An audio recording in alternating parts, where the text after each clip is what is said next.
When I was about 10, my oldest brother Bill started going to church with our neighbors.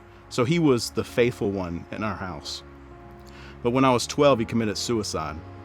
And that was pretty painful. I sort of blamed church and blamed God for that. So it wasn't until I was in college that I wanted to ask my parents and my brothers a little bit more about who my brother Bill was. So when I got to college, I started reading his Bible. I went through it, Genesis to Revelation, and I really learned a lot about my brother, but I also learned a lot about the people of God.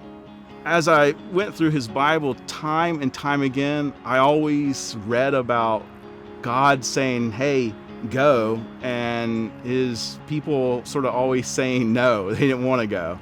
And I decided that maybe God was telling all of us to go. And so I decided to say yes and just see what would happen. I think God calls everybody. God calls you to be an architect or a doctor or a lawyer. God calls people to be pastors. And in some sense, this is between you and God, and you've got to connect with that, and you've got to discern that. But really listen to what others have to say. Listen to what others tell you that your gifts are.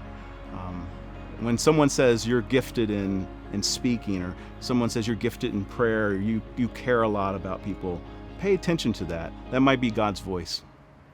I am Steve Cheyney, and I am called.